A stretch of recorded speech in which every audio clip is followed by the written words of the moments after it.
Good afternoon, everybody, and it is October 4th, 2025 at 4:50 p.m. And just gonna go over a few articles and just talk about shit. So right now there's an article by WBEZ Chicago that came out today around 2:22 p.m. Central Standard Time. Title of it called Trump seeks to call up 300 Illinois National Guard troops, Pritzker says. The request to the Illinois National Guard comes after Pritzker said earlier this week the Department of Homeland Security requested deployment of 100 military troops to Illinois for the protection of ICE personnel and facilities. President Donald Trump's administration has issued an ultimatum to Governor J.B. Pritzker. Call up your troops or we will, the governor said Saturday in a statement. In the coming hours, the Trump administration intends to federalize 300 members of the Illinois National Guard, Pritzker said in a statement. It is absolutely outrageous and un-American to demand a governor send military troops within our own borders and against our will, Pritzker said. The request to the Illinois National Guard comes after Pritzker said this week the Department of Homeland Security sought to deploy 100 military troops to Illinois for the protection of ICE personnel and facilities. Trump has threatened to send troops to Chicago for more than a month since launching an aggressive immigration enforcement operation, citing the city's crime rate, which has seen a decline in both violent crime and its murder rates. But DHS and Attorney General Pam Bondi have amplified their messaging that ICE agents are under attack. On Saturday morning, a woman was shot by U.S. Border Patrol agents on the city's south side, marking the second shooting of a civilian since the start of the administration's operation. I have spent my career working to make communities safer and lead on public safety for our administration, Lieutenant Governor Juliana Stratton said in a statement. Not a single violence prevention expert I have worked with has ever said the answer is to flood our neighborhoods with federal troops. This move will only serve to spread fear, escalate conflict, and undermine the trust that keeps communities safe. In the weeks since the Trump administration's increase in immigration enforcement, ICE agents have raided an apartment building in Chicago's South Shore neighborhood, pulling men, women, and children from their apartments and detaining them for hours overnight. At demonstrations outside ICE's Broadview facility, protesters have been tear-gassed and shot with pepper pellets. Steve Held, a Chicago journalist, was arrested outside the facility and detained for hours. Pritzker called the deployment of National Guard troops a manufactured performance, not a serious effort to protect public safety. For Donald Trump, this has never been about safety, Pritzker said. This is about control. The White House didn't immediately respond to a request seeking comment. Now, I've been following what's happening in Chicago with the ICE raids, and currently I have a friend that's down there. Two people were tear gassed again and pepper sprayed again today here that were peaceful, and it is on video. I have went down to Broadview ICE Processing Center out in Broadview, Illinois, and that was on the 24th of September and then on the 21st. Now, from what I witnessed when I was out there, like for the 21st of September, which was Sunday, I went down there, left my house at 8 o'clock, got there around 9. I've seen ICE agents sitting on the roof of the Broadview ICE Processing Center drinking beer. There was a lady that was sitting on the grass, not blocking the driveway, not saying anything, just simply recording and documenting what is happening when a ICE agent shot this protester with his pepper gun into her chest for no reason and then had the audacity to laugh about it. ICE agents there are also fat shaming people. I was one of the people there that had an ICE agent sit there and ask me questions about, oh, if I'm working, how much do I make a year? And I said, it's none of your fucking business. And then he sat there and tried to fat shame me, which, it doesn't bother me because, as you all know, I have been on a weight loss journey since November 2024. I was 234 pounds. I'm down to roughly 208, 209 here, and I'm continuing to lose weight. I've been following people that also have been going there. One of my friends, Dana Briggs, who is around 70-something years old, former captain at the U.S.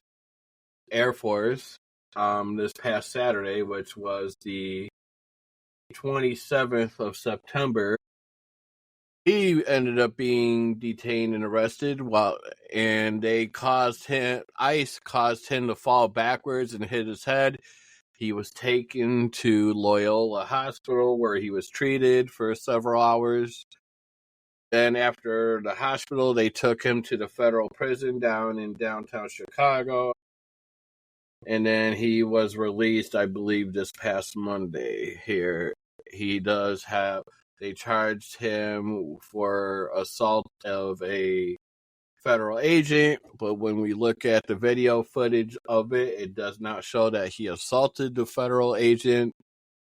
And from what he has told me, he can't tell me everything because of things happening, but he does have an attorney, and the attorney is going to look into either getting the charges dropped altogether, or if they can't, see if we can get it down from a felony to a misdemeanor. Right now, as it stands, the charge he has carries up to a 20-year prison sentence and a fine or both. And we all know that Kristi Noem stated that anybody caught assaulting a federal agent, it doesn't matter if it's your first time or if it's your 100th time or you've never committed a crime in your life, you're getting the full max. So Dana does have court on the 10th of October, and it's probably going to take some time, but we will find out what happens here. He does have an attorney, though, that is helping him. Now, I believe it was Wednesday, the 24th of September, when I spent the entire day out there, and we were out there on 25th Avenue in Harvard, and I was crossing the street, and an ICE agent came barreling in, aiming at me. I had to literally physically jump out of the way to avoid being hit. And then 10 minutes after that incident here, another protester actually was assaulted by a vehicle of ICE. The ICE agent came in. The mirror hit the protester's arm, which caused the mirror of the vehicle to fold in. The ICE officer jammed on their brakes, got out of the car, started yelling at him, and we all ganged up on him and saying, "You hit him. It's your fault." And as we were all ganging up on him, he didn't have any compadres for backup, so he jumped in his car and moved on along his way. Now, we are going to go on to another article. This is from the Chicago Tribune. It states, Chicagoans say ICE agents responded to heckling with tear gas near school on busy Northwest Side Street. This was updated October 4th, 2025 at 11:26 a.m. Andrew Denton was on his way to get lunch Friday afternoon when he noticed people yelling at masked men in a white SUV near Funston Elementary School in Logan Square. Realizing the men were likely federal immigration enforcement agents, Denton pulled out his phone and started recording the commotion near the school and Rico Fresh Market at Armitage and Drake Avenues. The SUV had been blocked in traffic by a man on a scooter for about 30 seconds when suddenly the men tossed canisters out their windows that quickly began expelling smoke onto the streets, Denton said. Aside from people yelling at them, telling them to leave, and a lot of honking, no one was attacking the agents, said Denton, who lives in Logan Square. There was no reason for them to do that, he added. I'm upset. I'm a Caucasian male, and I don't typically have to deal with situations like this. But it's upsetting to see people being paid to attack our community for senseless, stupid reasons. The deployment of smoke canisters, some witnesses described it as tear gas, came as tensions boiled over Friday afternoon on the northwest side. One local alderman was briefly detained by agents. Protesters chased federal immigration agents through neighborhood streets, past grocery stores, small businesses, and a daycare that went into lockdown. Numerous reports of federal agents arresting people lit up social media.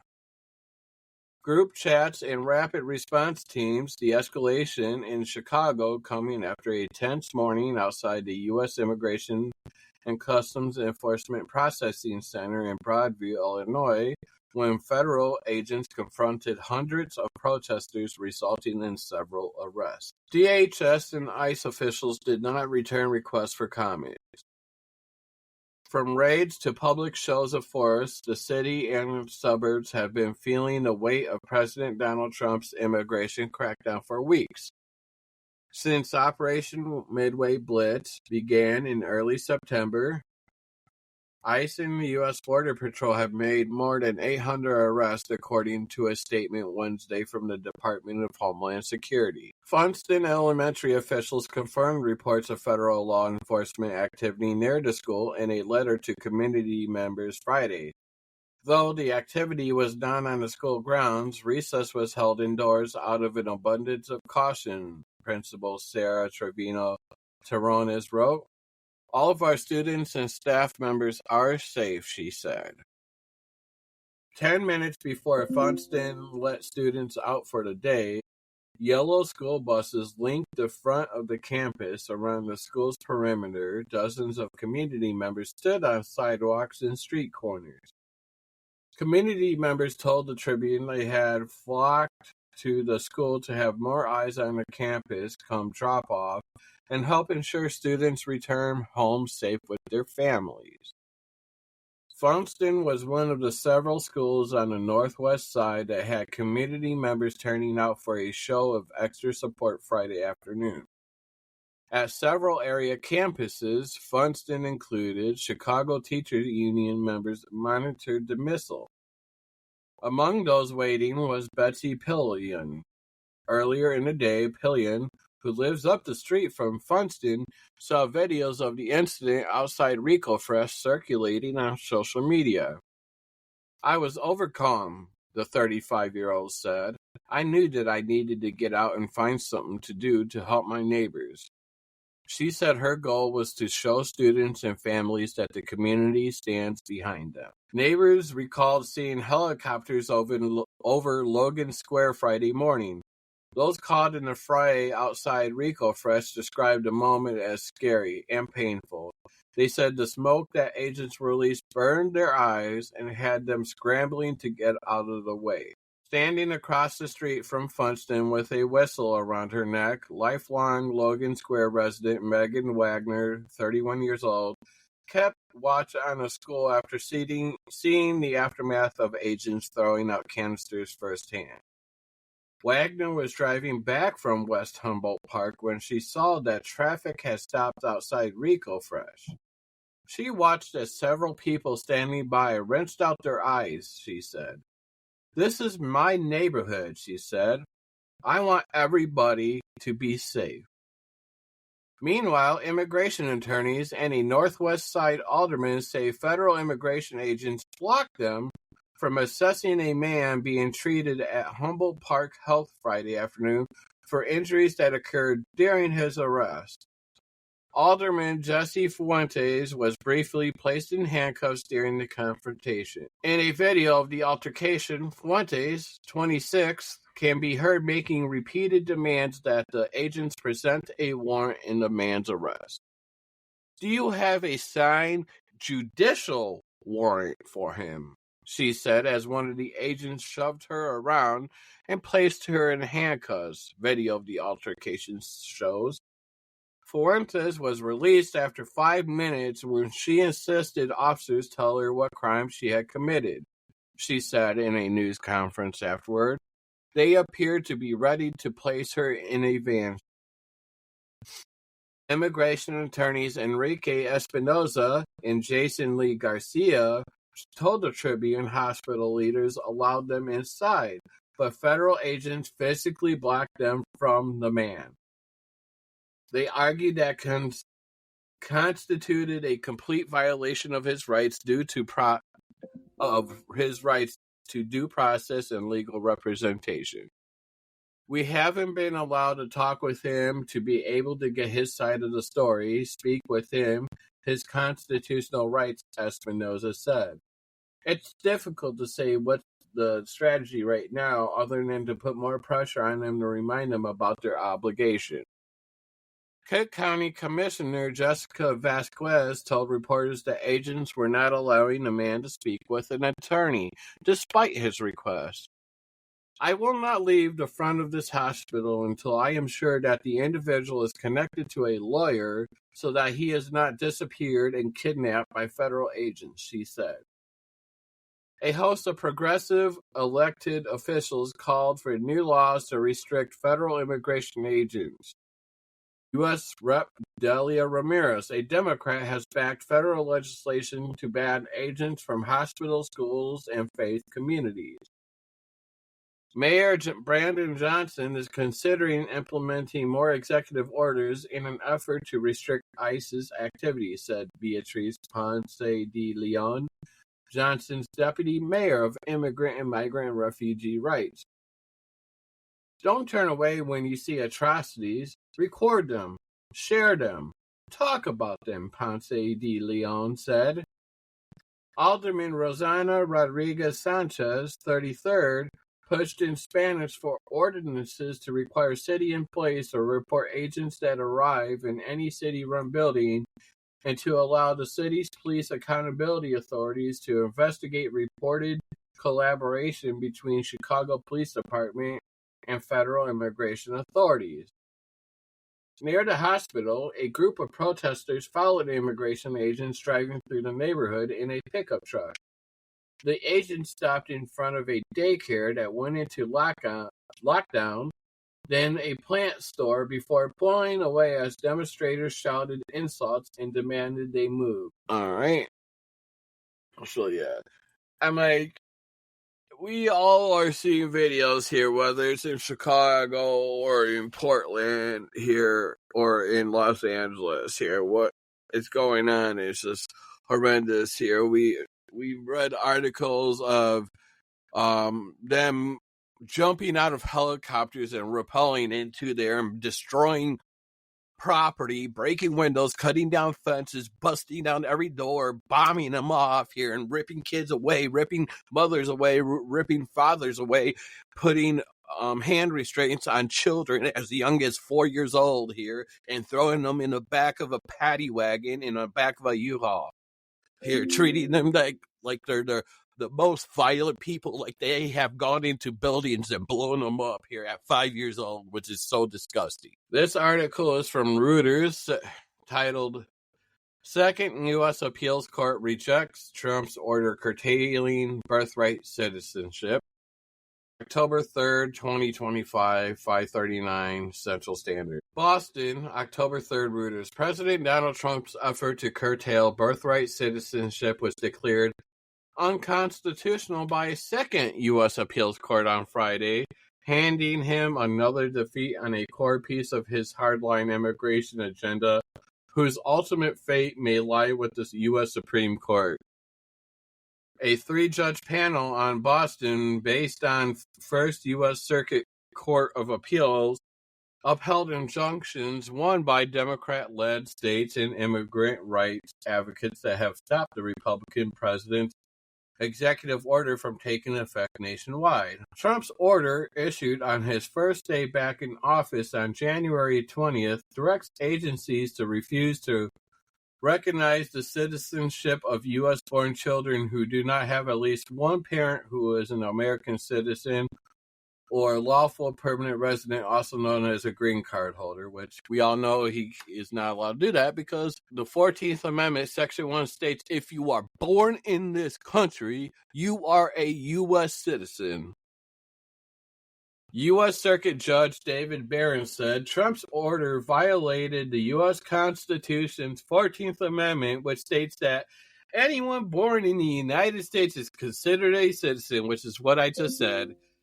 He said the length of the court's 100-page ruling should not be mistaken for a sign that the fundamental question was difficult. It is not, which may explain why it has been more than a century since a branch of our government has made as concerted an effort as the executive branch now makes to deny Americans their birthright. Barron wrote in an opinion, joined by two judges similarly appointed by Democrat presidents. White House spokesperson Abigail Jackson said the court had misinterpreted the 14th Amendment. We look forward to being vindicated by the Supreme Court, she said in a statement.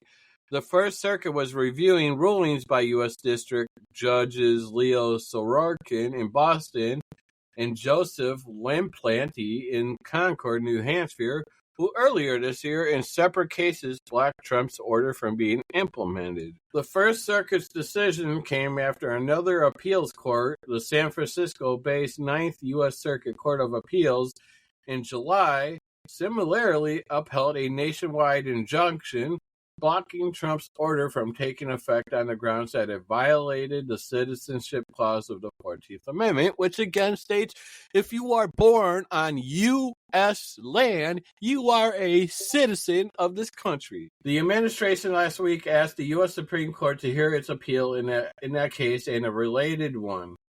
If the Supreme Court agrees, it will mark the second time the litigation is before the High Court after its 6-3 conservative majority in June limited the power of judges to block that and other actions by Trump on a nationwide basis.